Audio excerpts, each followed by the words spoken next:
Praise Lord, praise Lord, praise Lord. Hallelujah, hallelujah, hallelujah.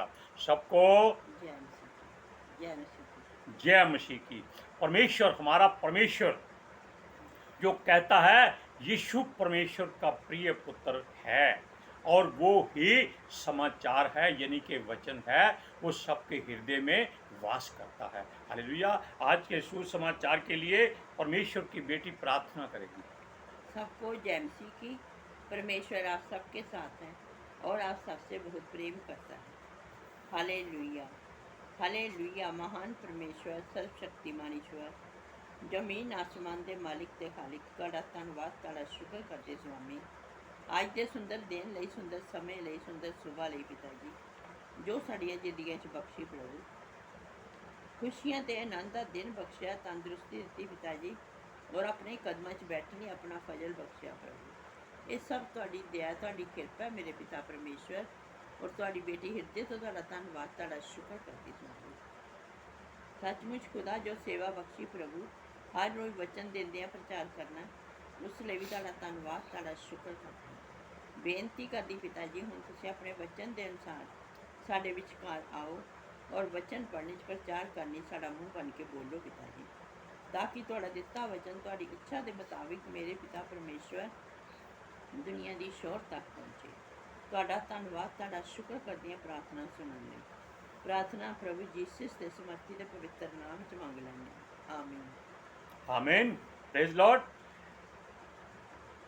परमेश्वर ने खुद कहा था किससे? यूहन्ना से, कि ये मेरा प्रिय पुत्र है और मैं इससे प्रसन्न हूं।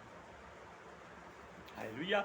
और देखिए, जब परमेश्वर का वचन आहाज के द्वारा इस पवित्र शास्त्र में पढ़ा गया, जिसमें लिखा था कि एक कुंवारी गर्भवती होगी, पुत्र जनेगी, उसका नाम इम्मानुएल रखना, जिसका अर्थ है परमेश्वर हमारे साथ। हालेलुया। अब देखिए, उस बात को ये संतों नबियों ने अनसुना किया, जो आजकल मन गढ़ंत नबी संत बने हुए, क्योंकि उसके द्वारा, परमेश्वर के द्वारा कहा गया था कि ये मेरा प्रिय पुत्र है, जो शांति का राजकुमार है और ये लोगों के उद्धार का कारण ठहरेगा। हालेलुया। और ये बातें तब हुई जब स्वर्गदूत ने आकर मरियम से ये संदेश दिया कि तू गर्भवती होगी और पितर आत्मा के द्वारा तुझमें गर्भ ठहरेगा, और वो जो बालक जन्मेगा उसका नाम यीशु रखना। हालेलुया। ये उसका तर्जमा है इम्मानुएल का। सुनिए, और वो पवित्र आत्मा के द्वारा आएगा और यीशु कहलाएगा, वो परमेश्वर का पुत्र होगा। अब स्वर्गदूत ने किससे कहा? उस जननी से जिसके गर्भ में वो पलने वाला था। हालेलुया। सुनिए, परमेश्वर तो महाराजा है, क्योंकि वो हमारा परमेश्वर है। हालेलुया। और यीशु हमारा शांति का राजकुमार कहलाएगा, ये उस स्वर्गदूत ने कहा। शांति का राजकुमार, इस संसार में कोई ईश्वर नहीं, कोई देवता नहीं, कोई पीर पैगंबर नहीं, केवल एक ही है जो अपने दुश्मनों को भी क्षमा करता है और उनको सीने से लगाता है और उनके लिए दुआ करता है। क्या ऐसा कोई है? इस संसार में कोई नहीं। हालेलुया। सुनिए, वो कहता है, यानी कि स्वर्गदूत ने यीशु की जननी से कहा कि वो याकूब के घराने पर सदा लौं के लिए राज्य करेगा। अब याकूब का घराना कौन सा है? क्योंकि परमेश्वर ने उसको इज़राइल ठहरा दिया था। अब इज़राइल सारी दुनिया में ऐसा एक छोटा सा मुल्क है जिससे सारी दुनिया थर थर कांपती है, डरती है। क्यों? क्योंकि वो जानते हैं कि इसका परमेश्वर नाश करने वाला, जलन रखने वाला, जल उठने वाला, नूह की तरह सब कुछ खत्म करने वाला, सदोम और अमोरा की तरह राख करने वाला परमेश्वर है। इसलिए सारी दुनिया उससे कांपती है, डरती है। हालेलुया। सुनिए, वो कहता है उसका राज्य सदा का होगा। आप देख लीजिए कि ये बातें जब यीशु की जर्नी को स्वर्गदूत ने बताई, तब से लेकर आज तक देख लीजिए, यीशु मसीह के मानने वाले, उसके वचनों को जानने वाले, पढ़ने वाले, प्रचार करने वाले दुनिया में सबसे ज्यादा है। हालेलुया। क्यों ज्यादा है? क्योंकि ये वचन सच्चाई बताता है, झूठ नहीं बोलता, किसी का पक्षपात नहीं करता, क्योंकि वो परमेश्वर का पुत्र कहलाया है। सुनिए, वो कहते हैं उसका राज्य का अंत ना होगा। इसी बात से यीशु ने जो लोग चुने हैं उनसे वादा किया है कि वो इज़राइल के 12 गोत्रों का परमेश्वर के राज्य में 12 आसनों पर बैठकर न्याय करेंगे। तो ये क्या हुए? ये राजा हुए, न्यायी हुए। और हम क्या हैं? हम उनके द्वारा चुने हुए राजे हैं, छोटे छोटे, और वो राजाओं का राजा है। हालेलुया। और बात सुनिए, वो कहता है उसके 12 चेले थे जिनको उसने राजाओं का दर्जा दिया था। इसी कारण से वो राजाओं का राजा हुआ। और इन्हीं 12 लोगों को यीशु ने प्रेरित कहा था, जिनका मतलब होता है कि ये प्रभु है। क्यों? असल में यीशु ने इनसे कहा था, जब इन्होंने पूछा कि तुम दृष्टांतों में बात क्यों करते हो, लोग समझ नहीं सकते।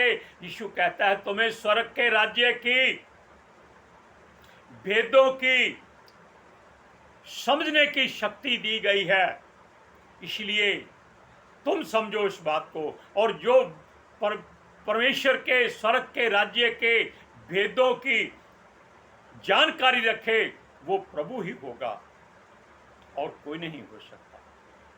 इसलिए वचन के अनुसार हमारा यीशु नासरी, यीशु गलीली राजाओं का राजा और प्रभुओं का प्रभु कहलाता है। और कोई संसार में इस नाम से जाना नहीं जाता, क्योंकि सबके नाम धरती के। सुनिए, यीशु ने प्रेरितों को अर्थ बताने वाला समझा दिया कि ये स्वर्ग के राज्य के जो भेद हैं ये उनको तुम जान लो। उनके नाम सुनिए। अब इस बात को हम पढ़कर सुनाते हैं। मत्ती की इंजील 10वां अध्याय उसकी 2 से 4 आयत। इन 12 प्रेरितों के नाम ये हैं: यूहन्ना, शमौन जो पतरस कहलाता है, और उसका भाई अंद्रयास है, ठीक है। जब्दी का पुत्र याकूब और उसका भाई यूहन्ना, फिलिप्पुस और बरतुल्मै। सुनिए, नाम तब के नाम और आज के नामों में बहुत अंतर है। सुनिए, इन 12 प्रेरितों के नाम ये हैं: पहला शमौन जो पतरस कहलाता है, और उसका भाई अंद्रयास, जब्दी का पुत्र याकूब, उसका भाई यूहन्ना, फिलिप्पुस और बरतुल्मै, थोमा और महसूल लेने वाला मत्ती, हलफई का पुत्र याकूब और तद्दै, और शमौन कनानी, और यहूदा इस्करियोती जिसे उसने पकड़ा दिया था। जहां हम बात एक क्लियर कर दें, साबित कर दें कि इस्करियोती मर गया था, 11 रह गए थे। इसलिए प्रेरितों ने मिलकर के एक और दास को चुना था जिसका नाम था मत्तत्याह, यानी कि फिर 12 के 12 पूरे हो गए। अब बात करेंगे आप कि पौलुस भी प्रेरित था, उसका नाम क्यों नहीं लिया गया? इसलिए कि वो घमंड से चूर था, इनमें से कोई घमंडी नहीं था। ये सारे के सारे गरीब परिवारों में थे, सब बुरे कामों में से दूर थे और भोले थे, अनपढ़ थे। लेकिन पौलुस एक बहुत उस समय का बहुत बड़ा, हम साफ कह देते हैं, गुंडा और बदमाश इंसान था, जो किसी को छोड़ता नहीं था। जो मसीह का नाम लेता था वो उसको जेल में डाल देता था, मरवा देता था, कोड़े लगवाता था, बैंतें लगवाता था। यानी वो घमंड से चूर था, क्योंकि वो बहुत धनी परिवार से था। और परमेश्वर के पुत्र ने उसका घमंड तोड़ने के लिए उसको अंधा कर दिया। तब उसका कोई ईश्वर, कोई देवता उसको छुड़ाने नहीं आया, क्योंकि वो जानते थे कि अंधा करने वाला परमेश्वर का पुत्र है, उसके सामने वो ठहर नहीं सकते। और इसको इसलिए चुना था ताकि ये सब गैर जातियों को जाकर प्रचार करे, यीशु मसीह की सेवा करे। ये एक अलग किस्म का प्रेरित था, ये उन 12 में से नहीं आता। हालेलुया। सुनिए, क्योंकि यीशु मसीह राजाओं का राजा, प्रभुओं का प्रभु है और परमेश्वर का पुत्र है। हालेलुया। अब जो उस पर विश्वास करते हैं वो ही उसका नाम अपनी जुबान से लेने के हकदार हैं। आपने वचन में बहुत बार पढ़ा है कि जो परमेश्वर पर भरोसा नहीं करता, यीशु पर विश्वास नहीं करता, वो इस वचनों को कभी पढ़ नहीं सकता। शैतान जानते हैं स्वर्ग में था, इसलिए वो सारे वचन जानता, लेकिन वो ये वचन केवल यीशु मसीह के सामने बोलता है, लोगों के सामने नहीं बोलता। क्योंकि लोगों के सामने अगर शैतान वचन बोले तो उसकी वाट लग जाती, लज्जित होना पड़ता है उसको। क्यों? वचन में लिखा है, हे शैतान, तुझे मेरे वचनों से क्या काम है? तू इनको क्यों बोलता है, क्यों पढ़ता है? हालेलुया। लेकिन हम बता दें कि वो केवल लोगों को संसार की उलझनों में ही उलझाए रखना चाहता है। धन दौलत उसके पास है। इस बात का जिक्र उसने तब किया था जब यीशु मसीह 40 दिन 40 रात परीक्षा में पवित्र आत्मा जी के द्वारा शैतान के हाथों में सौंपा गया। वैसे उसकी जरूरत नहीं थी। तब उसने कहा था कि देख, ये सारे संसार की दौलत उसे दी गई है, अगर तू उसके पैरों में झुककर प्रणाम करे, ये सारी दौलत मैं तुझे देता हूं। इसलिए संसार की सारी दौलत शैतान के हाथ में है। वो जिसको चाहे बांटता है, जो उसकी चापलूसी करता है, उसकी चमचागिरी करता है, वो उसको देता है। और जिसको वो दे देता है, अगर वो प्रभु की ओर जाता है, तब वो उसके ऊपर बीमारियां लाता है। हालेलुया। सुनिए, वचनों से उसको कोई काम नहीं है। याद रखिए, वो केवल प्रभु खींच से वचनों में बातें करता था कि मनुष्य 1-2 वचन ही पढ़ता है, उसको वचनों का ज्यादा ज्ञान नहीं होता। तो उसने वचन ज्यादा कौन पढ़े हैं? सूरज परमानी एक वचन को बहुत ज्यादा बोलता है, मांगोगे तो मिलेगा, मांगोगे तो दिया जाएगा, खटखटाओगे तो खोला जाएगा, ढूंढोगे तो पाओगे। ये वचन क्यों है? वो लोग समझते हैं कि इनसे दौलत आती है। मांगोगे तो मिलेगा, यानी कि धन मिलेगा, खटखटाओगे तो खोला जाएगा। कौन सा? यीशु मसीह का दरवाजा, जहां सोने चांदी से भरे हुए गोदाम है। ढूंढोगे तो पाओगे, क्योंकि उसने संसार में बिखराया हुआ सोना चांदी है, उसको ढूंढते हैं। परमेश्वर के वचन को कोई नहीं ढूंढता, जो सोने और चांदी और हीरे मोतियों से भी ज्यादा कीमती है। हालेलुया। जो परमेश्वर के पुत्र के द्वारा भेजे गए थे, अर्थात 70 चेले, 12 चेले, वो प्रचार के लिए भेजे गए थे, जो अपनी मर्जी से ही परमेश्वर का प्रचार करते थे, क्योंकि यीशु ने उनको पवित्र आत्मा से भरा हुआ, फूंक मार। हालेलुया। ये इसलिए लिखा जाता है क्योंकि वो अगर प्रचार नहीं कर सकते, लाचार हो जाते या लालच में आ जाते, तो वो इस लायक नहीं रहते कि यीशु के वचन को प्रचार कर सकते। वो जानते थे कि हमारा प्रभु, उनका प्रभु, राजाओं का राजा, प्रभुओं का प्रभु है, और जो उसने कह दिया है केवल वो ही प्रचार करना है, अपनी मर्जी से कुछ नहीं कहना। सुनिए, प्रभु की ओर से जो हमारा राजा है वो भेजे जाते थे, उनके बारे में लिखा है, सुनिए एक वचन खास, कि उनके पांव क्या ही सुहाने हैं जो परमेश्वर का वचन लाते हैं। हालेलुया, जो जीवन की बातें करते हैं। ये कैसे संभव है? पैरों का इससे क्या ताल्लुक?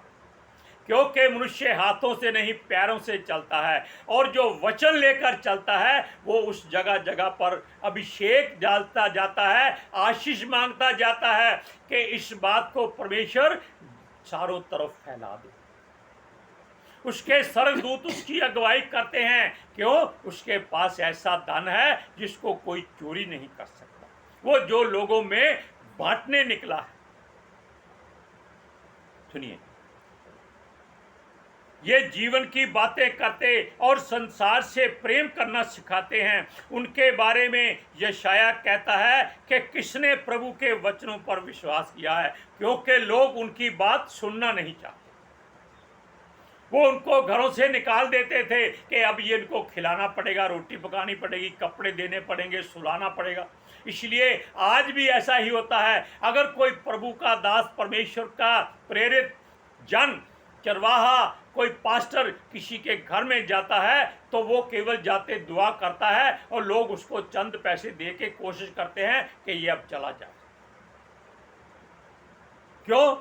वो सोचते हैं कि अगर वो रोटी पकाना शुरू हो गए तो कम से कम 2000 का खर्चा आ जाए, और इसको मुर्गे से कम खिलाना नहीं पड़ेगा। और पास्टर लोग भी आजकल मुर्गा ही खाने जाते हैं। हालेलुया। अब सुनिए, उसके बारे में जो यशाया ने कहा है कि किसने विश्वास किया है, अर्थात लोग दुख उठाने को तैयार नहीं, संदेश सुनने को तैयार नहीं। जो वचन सुनता है उसको शुद्ध होने के लिए दुख उठाने पड़ते हैं। आप इस वचन को पढ़िए, रोमियो की पत्री 10वां अध्याय उसकी 14 से 16 आयत। फिर जिस पर उन्होंने विश्वास नहीं किया उसका नाम कैसे लें, और जिसके विषय में सुना नहीं उस पर कैसे विश्वास करें। और अचानक बिन सुने बिन कहे कैसे सुने, और यदि भेजे ना जाएं, यदि भेजे ना जाएं जो वो प्रचार कैसे करें। जैसे लिखा है, उनके लिए क्या ही उनके पैर सुहावने हैं जो अच्छा शुभ समाचार सुनाते हैं। सुनो, परमेश्वर की बातें हर कोई चाहता है सुनना। किससे? सीधा परमेश्वर से। वो लोगों की बात नहीं सुनते, क्योंकि कोई भी उसकी मर्जी के बिना पवित्र शास्त्र को छू नहीं सकता। प्रचार कैसे कर सकता है? ये प्रभु की मर्जी है कि जो प्रचार करता है, अगर वो सेंत में करता है तो वो प्रभु की ओर से। जो धन लेता है, कैसे भी लेता है, लोग लिफाफे में डाल डाल कर उसको नोट दे देते। उसको चाहिए कि वो उसी समय जरूरतों में बांटे, या जो खर्चे उसने करने हैं आने जाने के वो उनसे करे, दूसरे पर बोझ ना डाले।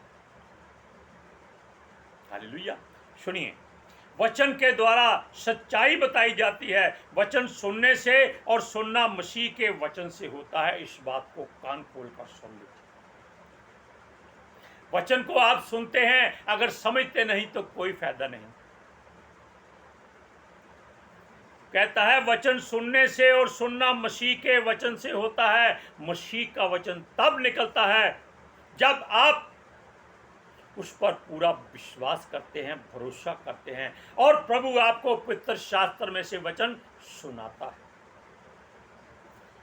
सुनिए, इब्राहिम ने धनी मनुष्य से कहा था जो अधोलोक में नरक की आग में जल रहा था, और गरीब आदमी अब्राहम की गोद में पड़ा आनंद ले रहा। तब उसने कहा, प्रभु इस मुर्दे को भेज, ये मेरे परिवार के लोगों को बचाए। तब इब्राहिम ने क्या कहा था कि जो लोग तुम्हारे पास प्रचार करने आते हैं उनके पास किताबें हैं, उनकी सुनो, और वो भी सुने कि बच जाएं। उसने ये नहीं कहा कि पढ़ें। जैसे हम छोटे से सेवक आपको बता रहे हैं, बोल रहे हैं, वचन सुना रहे हैं, इनको आप सुनते हैं, आप पढ़ते नहीं। जब आप सुनते हैं आप इनको अपने हृदय में जगह देते हैं। अगर ना भी दें तो ये आपके हृदय में ठकठकाता रहता है। वचन कहता है देखो यीशु हृदय के द्वार के पास ठकठका रहा है, अगर खोलोगे तो वो भीतर आएगा। ये है असली वचन का। सुनिए, जब वचन सुनाने वालों ने वचन को धरती के अंतिम कोने तक पहुंचा दिया है, क्यों? जो वचन सुनाते हैं वो मसीह की इच्छा को जानकर ही वचन का प्रचार करते हैं, अपनी मर्जी से कुछ नहीं कह सकते। हमने बताया जो हमारा राजा यानी कि यीशु कहलाता है, वो उसका हुक्म हमको मानना है और उसका वचन सारी पृथ्वी पर मसीही लोगों के द्वारा पहुंचाना है। हम एक बात आज कह सकते हैं, हमने आज तक कभी नहीं कही, कि आप जो वचन सुनते हैं इसको अपने हृदय में रखते हैं। हम चाहते हैं कि आप पर ये वचन पूरा हो कि क्या ही वो पाम सुहाने हैं जो वचन लाते हैं। आप इस वचनों को और लोगों को सुनाएं, उनको सुनाएं जो नहीं जानते। वो माने या ना माने इसकी आप चिंता नहीं करना। अगर वो आपको गाली दें, बुरा कहें, तो समझ लीजिए कि आप परमेश्वर की ओर से भेजे हुए। अगर वो आपकी चमचागिरी करते हैं, इसका मतलब है कि वो संसारिक वस्तुओं के लिए आपके आगे गिड़गिड़ाते। आप वचन को सुना दीजिए। जैसे सब्जी बेचने वाला गली में आता है कि सब्जी खरीद लो, जिसके पास जरूरत होती है वो खरीद लेता है, जिसके पास नहीं जरूरत होती वो आगे चला जाता है। हालेलुया। सुनिए, इसलिए ये मसीहियों के द्वारा ही फैलाया जाता है। अब आप अपने आप को मसीह कहते हैं तो इन वचनों को आगे से आगे फैलाने की हिम्मत करें, कोशिश नहीं।